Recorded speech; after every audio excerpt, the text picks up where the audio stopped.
Hello and welcome to the Friday, February 26, 2021 edition of On Iowa Politics.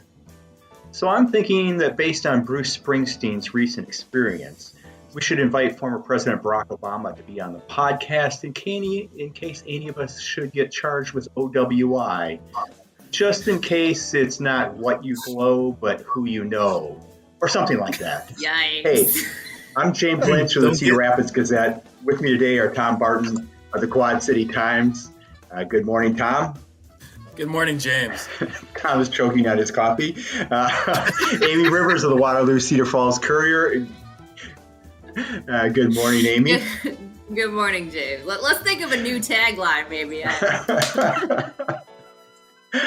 Erin Murphy, Lee Newspaper Statehouse Bureau Chief. Good morning, Erin. Good morning, James. Yeah, I was going to say, make sure you don't get that one backwards. And Gazette Opinion Editor Todd Dorman. Good morning, Todd. Good morning. You can find us on Facebook, follow us on Twitter, and subscribe to On Iowa Politics wherever you find your podcast. First up, stolen elections. No surprise here, the Iowa legislature has passed and sent to Governor Kim Reynolds a sweeping elections bill that will shorten the early voting period, reduce local control of elections, make it easier to remove people from the voting rolls if they don't participate in an election, limit what county auditors can do to promote early voting, and to the delight of news reporters, close polls an hour earlier. Apparently, this is necessary not because of record voter turnout in the 2020 election, but because of the outcome of the presidential election. In a Senate debate, Republican Jim Carlin of Sioux City, who has announced plans to run for the U.S. Senate, said a majority of the 32-member GOP caucus believes the 2020 election was stolen from Trump. Over in the House, Pat Grassley made a point of saying it was not about stolen elections, but about election security. So they can't be stolen, I guess. Which is more surprising, Todd, that at least 17 GOP senators believe that Carlin could use that debunked argument as a reason for these changes, or that he would admit it during a debate. Yeah, I don't think either is all that surprising. I mean, Jim Carlin is, he talked about these issues when he announced his Senate campaign, earlier this month, and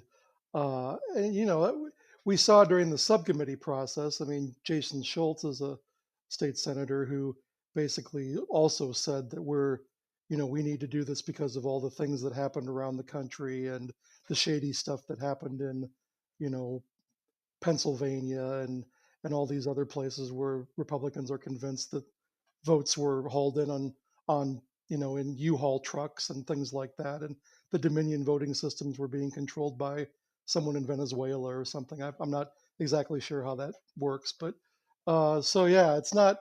I mean, this is what it's about, and it's what it's about in all the other states around the country where they're pushing laws like this.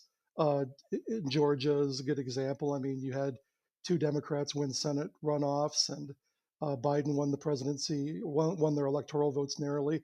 Well, they're going into the code to make sure that doesn't happen again. So this is sort of a nationwide thing that Republicans are doing, and they're using this. Some people think that the election was rigged as the excuse for doing it. Some people. They know. Erin, you followed the debate on the elections bill, and obviously opponents called it voter suppression. How significant are these changes, and who's not going to be able to vote in 2022? It is very, very significant, especially when you're talking about early voting. So anybody who has taken advantage of early voting in past elections, that's going to look different in the future, assuming Governor Reynolds signs this into law. The time in which you'll be able to do that will be shorter. You will get your ballot. If you request it by mail, it will be mailed to you a little more than a week closer to the election than it was before, and you'll have less time to get it back. And by the way, it has to be back to the auditor by election day anymore, regardless of when it's postmarked. They made that big change too. So if you're talking about what's the impact to the regular voter out there, it's significant, especially if you are have in the past or plan to in the future again vote early. They really overhauled that and made the time frame shorter and made it more difficult in some ways too. They made it harder for county auditors to set up satellite locations. They can only have one drop box per county, and it has to be at the auditor's office. Some of the bigger counties are worried about that, only being able to have one drop box for hundreds of thousands of residents. So there's a lot of other changes that that get a little more into the weeds and impact county auditors who violate state law, and but the early voting mechanisms are what dramatically changed in this bill. Yeah. Well, one thing that I think is worth pointing out is that the average early voting window across all the states is 22 days. So 20 days, isn't like an outlier. To borrow a line from the Democrats, what problem are we trying to solve here? But it's sort of Iowa still is in line with most of the states. 29 days didn't seem to be a problem. 40 days, I don't know. There's some state, I think it's Alabama, 55 days of early voting. It's like, holy smokes, a primary and a general, and then, you're shooting the year right there. I think that's what's getting most of the attention. You're exactly right. The national average is 22, and Iowa's will be 20 now. So for the early voting window, that will be very close. The one difference and the one thing that bears noting is I mentioned that time that auditors can send out if you choose to get your ballot by mail. That would be at 20 days would be at the lower end of the spectrum across the country. And that does matter in that you did hear some elections officials of both political parties say they're worried. I know 3 weeks sounds like a lot to us, but they expressed genuine concern with that being enough time to mail out a ballot, the voter to receive it, fill it out, and send it back, and again have it make sure it's back by that hard deadline on election day. And the other thing they kind of added to that is it really doesn't leave any wiggle room for mistakes. If you don't fill out the information correctly or something and you have to do it again, now you're really in a pinch in that 20-day window for mail voting. Yeah. And I guess the other thing to watch is, in 2 years, if the legislature, shortens that 20-day window to 15, hey, 2 weeks, who needs more time than that? So that's something to watch. Amie, county auditors, I think were pretty much unanimously opposed to this bill and to these changes. What is their beef with these changes? Well, obviously, the auditors sort of get into this because they're looking to expand access in most cases for people to vote. And then once they're in office for a while, they're just sort of finding ways to do that a little bit better and just make sure that everybody's, registered, all the documentation is there, their votes are counted. Plus they know the impact on their own staff and how much time that's going to take to get everything done. And they have to then every single time something like this passes, change up their whole policies and procedures. Beyond that, obviously, now you've got a potential felony charge if you get any of that wrong. Not only a felony charge, but punishable by up to 5 years in prison and a fine up to $10,000. So obviously this is kind of a big deal. I mean, some of them spoke at the hearing. Some of them they're Democrats, but Republicans too. That Adams County auditor spoke about, these smaller rural counties that have large elderly populations that would prefer to vote absentee or early voters, just because of weather concerns, health concerns, that sort of thing. So the general consensus from county auditors is they haven't been consulted on this. They really don't agree with this. They're wondering what problem basically the legislature is trying to solve. And they think that there are better ways of doing this, even if they're ideologically, in line with Republicans. Mm-hmm. Yeah, some of the changes just, like the one drop box per county, maybe in Adams County that's enough. In Polk County or Lynn County or Scott, I mean, it's just not practical, to do that, and it's really, it seems punitive. But Todd, I guess the good news is that by doing this, it's going to shorten the campaign season. Yeah, definitely. I mean, just ask Jim Carlin. He's already announced for U.S. Senate. The campaign is already abbreviated. I mean, that was among the dumbest of the arguments that were made in favor of this bill. So, yeah, I don't think the campaign's going to get any shorter. Well, it also means that all those phone calls that we get are going to come in a shorter period of time. I mean, I don't know. It's just like, yeah. I don't know. So, speaking of shortening the election season, Tom, I take it Senator Chuck Grassley is extending the period of speculation on whether he will or won't run for reelection. I understand this week he said he changed his position from announcing within several weeks to sometime this fall. Yeah, to be honest, I don't know that it is a delay. As Perry Beeman from the Iowa Capital Dispatch reported, Grassley earlier this month told reporters on a conference call that he may decide in a few weeks whether he'd seek another term in 2020, indicating that maybe he was getting closer to announcing whether he would run. On Wednesday, as you mentioned, he said he anticipated making a decision in September, October, or November, going back to previous comments he made. Previously, he said his decision was months off, likely sometime this fall. Personally, I think Grassley probably just misspoke when he told reporters that his decision was a few weeks off. The senator is pretty set in his ways. I don't think he really moved up his timetable. As for why wait until the fall, at the moment, there doesn't seem to be a sense of urgency to announce. Though the announced retirements in the Senate of Rod Portman, Pat Toomey, Richard Burr, and Richard Shelby has put added pressure on Grassley to run for re-election. Republicans just need to flip one seat next year to win back the Senate majority, but the retirements are complicating their path back to power. But Grassley has said, quote, "From my standpoint, I don't feel under pressure that I have to decide really quickly." But if Grassley were to retire, an earlier announcement would make the party would give the party more time to field strong replacement candidates. But again, I don't sense a sense of urgency from the senator. He cruised to re-election in 2016, defeating Democrat Patty Judge by 24 percentage points, I think. He's served in elected office continually since 1959 when he joined the state legislature.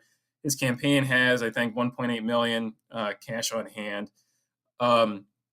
And then I think to your last question about Jim Carlin and if he's worried about a primary challenge from him, I don't think he's worried about a primary from Jim Carlin. I think any objective, rational observer knows that Carlin has an uphill battle, given Grassley's name recognition, his long tenure, his ubiquitous presence in the state with his full Grassley tour of all 99 counties in the state, the fact that he gets out to every corner, every part of the state to reach voters. He's seen as accessible. He's got backing by influential, deep-pocketed agriculture groups, and I could go on and on. But, if there is anything delaying the decision until the fall, I think it may have to do more with his health and whether he feels up to another campaign in another term. He's 87. He'd be 95 at the end of what would be his 8th term. Yeah. And I guess to me, and I don't know about others here, but if he's waiting until fall, that seems to be a signal that he's running for re-election because, as you said, Tom, the earlier other people know that he's not running, it gives them time to put together a campaign. And not that there's, people aren't thinking about it, but they need time to put together a campaign. Yeah. It just seems like another signal that he's going to run, unless, like you say, his health becomes an issue before this fall. Yeah, absolutely. Yeah, I think that's a good indication that he is going to run. Now the question is whether so if he runs and if he likely wins re-election, I think the question then becomes, does he fill out his full term, or does he step down early and have Governor Reynolds appoint a replacement and tap his grandson to fill the rest of the seat? Yeah, that'll keep the conspiracy theorist busy. The hot stove league sort of speculation about him retiring and someone else being appointed to, yeah, we could devote a whole podcast to that, I think. One thing that Grassley won't have to worry about is redistricting because he runs on a statewide basis. But the redistricting process in Iowa is sort of up in the air, on hold right now because the census delays. They aren't going to be delivering data to the state until September 30th, which is 29 days past the deadline for the state legislature to approve new maps for congressional and legislative districts. Legislative leaders say they're exploring their options. They're talking among themselves and with the governor's office. But it seems like short of a constitutional change, their choices are pretty limited here, Todd. After September, if there's no map, the issue goes to the Supreme Court. How likely is it that the Supreme Court is going to draw a map, or can they put the whole process on hold and restart it when the data is available? Well, I think they'll, they have to wait till the data is available. Otherwise, you don't have any information to draw the maps. They'll probably, and it will be up to them because there aren't going to be any changes. You can't make changes, to the deadline and stuff at this point. So it probably will go to the court. The court will probably work with the Legislative Services Agency to, that draws the maps normally. I doubt whether the justices will, get out their Sharpies and try to make up some districts, but yeah, it's going to be delayed. And then the question becomes, can it even be ready for 2022 or what happens? I mean, it's all up in the air, as you say. Yeah. Not that any of us would remember this, but back in 1970, there was a challenge to the new maps, and basically the court stepped in, and then they did a do-over in 1971. I suppose. I mean, there are a number of options here, and I asked the Supreme Court spokesman, and he told me this morning that the Chief Justice does not speculate on these sorts of things. So no indication from the court about what they might do. But I think, I think you're right, Todd, that they probably would rely on the LSA to draw those maps. They have they'll have the data and the computer software to do that sort of thing, things that the court doesn't deal with on a daily basis. Probably, as someone said, it's not part of their core competency. The one thing I just wanted to jump in and add to this is, if we've learned anything about this legislature over the past few years, it's their eagerness to insert themselves into as many political arenas as possible. So I'm sure that they are, and I kind of got that sense from Speaker Grassley yesterday when he did his weekly press conference, that they are exploring every possible avenue to where they can still be the leaders in this process. I don't know what that is. I'm not a constitutional or lawyer or census expert, so I don't know what those opportunities are. But I'm sure those Republican leaders right now are trying to find every possible avenue to make sure that they are involved in the redistricting process and that it doesn't go straight to the courts. One thing, the LSA has a lot of data already on population, where the population is and the changes since 10 years ago. I suppose, Erin, that the legislature could direct them to start preparing maps.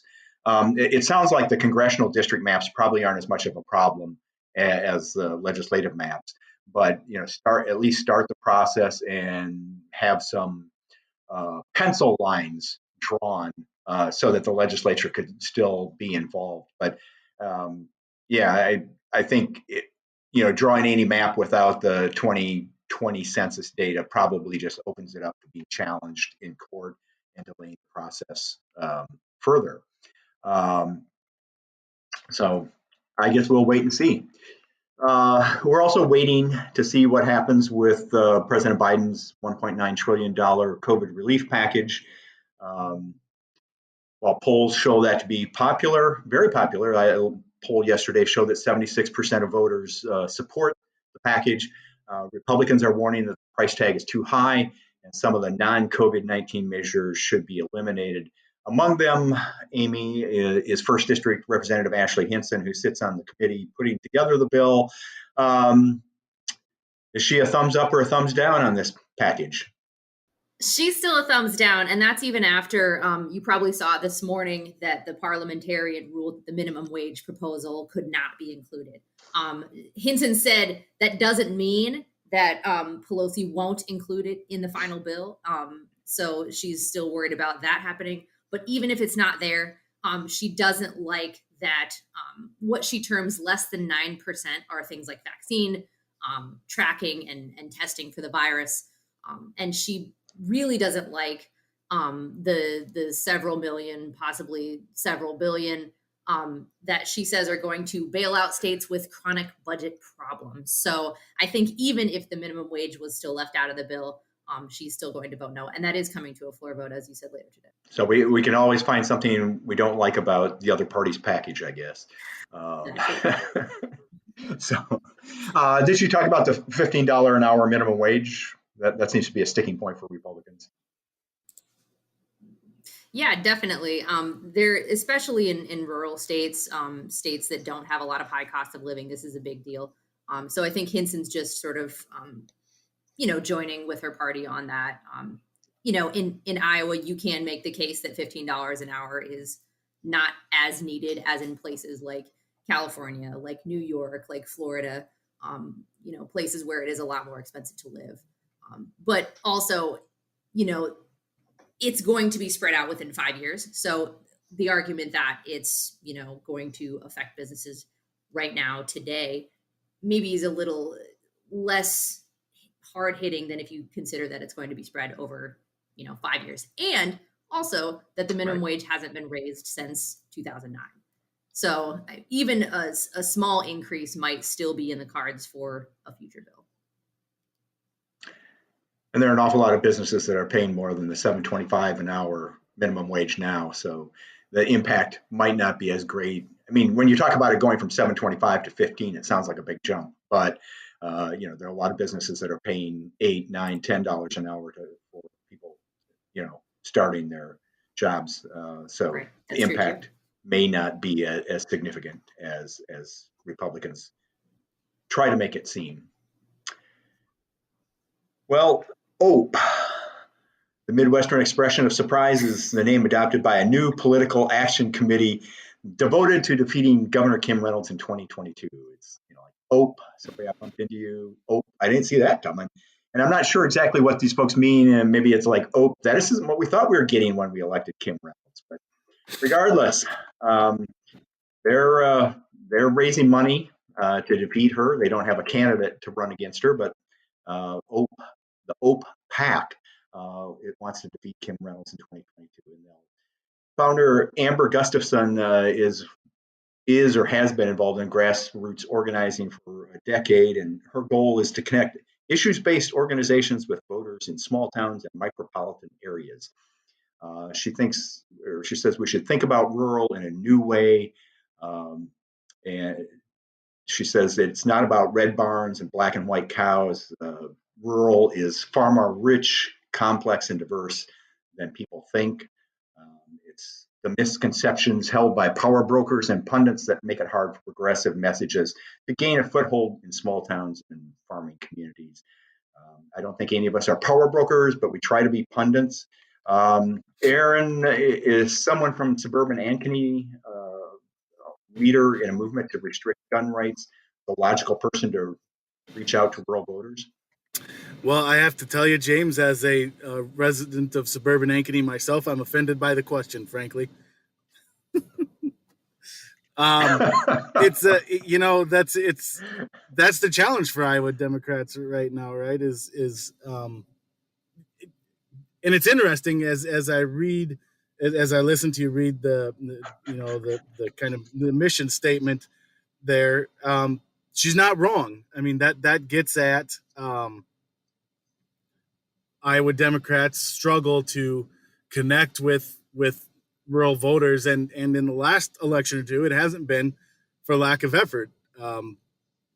They just haven't found the right way to, and I think it's getting to the point where it's also fair to wonder if it's just a lost cause anymore. But that's for another topic on another podcast on a future time. But that we always talk about. Here the Democrat would Democrats go with another a Des Moines centric, Central Iowa centric nominee or party leader. How will they ever, connect with rural Iowa that way? And that is the challenge. Now, maybe this will be different. Maybe, as you mentioned, Amber Gustafson has been heavily involved in grassroots organizing. She's clearly got some experience. But ultimately, it does come down to that message and having something that in some way connects with voters outside of Des Moines and Johnson County and Scott County. So that's the challenge. And if they aren't able to pull that off here again, they'll be saying, "Oh, sorry, we weren't able to maximize your donations." So, Tom, are the voters in Bluegrass or LeClaire, these micropolitan areas, are they looking for progressive candidates? So far they seem to be electing the same old Republicans. Is there a place for the progressive message out in rural Iowa? So the short answer to your question is no. I don't think that they're looking for progressive candidates. As you mentioned, they keep electing the same conservatives, the same Republicans.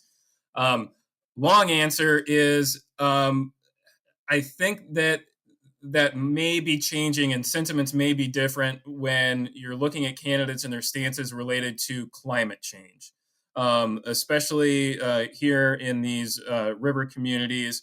Where you had the devastating flood of 2019, and coming on the heels of the derecho and the impact and the damage that has done to rural communities and to agriculture. So I think maybe on that issue, on that topic, voters in areas like Bluegrass and LeClaire might be looking for a candidate who's a little bit more progressive when it comes to issues of tackling climate change, and maybe a little bit more progressive than the Republican Party or conservatives in the state have been up until to this point. But at the same time, they're still socially conservative, fiscally conservative, lower my taxes, small government, keep government out of my pocketbook as much as possible. So yeah, they're still looking for those type of candidates. But if you can find a more socially or fiscally conservative Democrat that might be able to push them a little bit more on those environmental issues, I think, maybe you could find some inroads in some of these smaller suburban, exurban areas like LeClaire and Bluegrass. And Amie, a similar question. When you look at the Cedar Valley area outside of Cedar Falls and Waterloo, do you see any signs that voters are looking for a progressive candidate, their local version of AOC? Is Butler County going to dump Pat Grassley? Butler County will never dump Pat Grassley. I think, Pat Grassley does very well there. Obviously the name recognition helps, but he's also a leader in the party. People like that when they have that sort of local representation that's doing pretty well. But I think Tom's right that there are inroads that if Democrats wanted to sort of try to push that, I think to some extent that's already happening with Patty Judge's focus on rural Iowa initiative, and there's some others that are going around trying to really appeal to rural voters with those progressive tax. But Tom's right. What Democrats have to really overcome is sort of the reluctance of people to want the government to spend more money. You really have to show that at least Iowa Democrats are not that party if you're going to win back these rural voters that are just, seeing less and less money coming in all the time and really feeling that financial strain above all else. And I guess the other question here, Todd, is whether Governor Kim Reynolds... Just one other quick thing I wanted to add there. I think the other thing for Democrats in these communities, these rural areas that we saw that came up in the 2020 election is increasingly getting tied into kind of the national narrative and the national races, and specifically getting branded with these hot button issues like defund the police. We saw that a lot here locally in the legislative races. The Democrats running against like Rosh Poston in Bluegrass, and Marie Gleason running against Gary Moore here in Bettendorf. They can continue to run ads that were effective, saying that these are just local extensions of the National Democratic Party. They want to defund the police. They want to push, these radical agendas or issues. And Democrats in Iowa, if you're going to win in these communities, you've got to follow, I think, a playbook maybe closer aligned to the one of Dave Loebsack. And, get away from those national issues, get out into the communities, go into the areas where, you're not going to be liked, but you're going to be a presence, be there, ask their questions, focus more on the kitchen table issues, and leave all of those, more controversial hot button topics left on the national stage, and focus more on kind of the homegrown issues here in your community, and leave the national politics out of it. Otherwise, you're going to continue to get this broad brush painted across you of, this radical leftist that wants to defund the police. Good point. The other question I had, Todd, is whether Governor Kim Reynolds is in trouble. Her handling of the pandemic has given detractors plenty to find fault with. But if the election is between a conservative, tax-cutting, God-loving, Trump-backing Reynolds and an unnamed and perhaps unknown Democrat, are rural voters going to opt for the audacity of Ope? I don't think she's in trouble at this point because, well, she's fortunate to govern in a time where, party identification seems to be more important than competence. Republicans... I think she deserves criticism for her pandemic response, but to listen to Republicans, she should be maybe awarded the Nobel Prize in both medicine and economics for her response. They're very very happy with the way she's done this. At least that's what they say. So I don't think at this point she's in trouble, and it's going to make whoever her opponent's going to be is going to make the big difference. And I don't know at this point. How that Democratic field is going to shake out. But certainly she didn't exactly win by a landslide in 2018. So I don't necessarily, gubernatorial elections are a little different in Iowa, I think, maybe than Senate elections or congressional elections. Sometimes they break a little bit differently. So I wouldn't say Democrats don't have any chance, but at this point, I mean, if she does run for governor, which I assume she will, she's going to have the full backing of the Republican Party and all of the various large donor interest groups that always back Republican candidates, which always makes an incumbent tough to beat. Well, and when that happens, we'll talk about it on a future edition of On Iowa Politics. In the meantime, if you enjoyed the podcast, tell a friend and subscribe to us wherever you find your podcast. Send your fan mail to podcast@thegazette.com. And you can find us on the homepages of the Quad City Times, Sioux City Journal, Muscatine Journal, Mason City Globe Gazette, Waterloo-Cedar Falls Courier, and the Cedar Rapids Gazette. Milk and Eggs will take us out. If you know an Iowa band or musician who should be on our show, send us a sound file and subscribe to On Iowa Politics on iTunes and Stitcher. For Amie, Tom, Erin, Todd, and our producer, Stephen, I'm James Lynch. Thanks for listening. Stay well.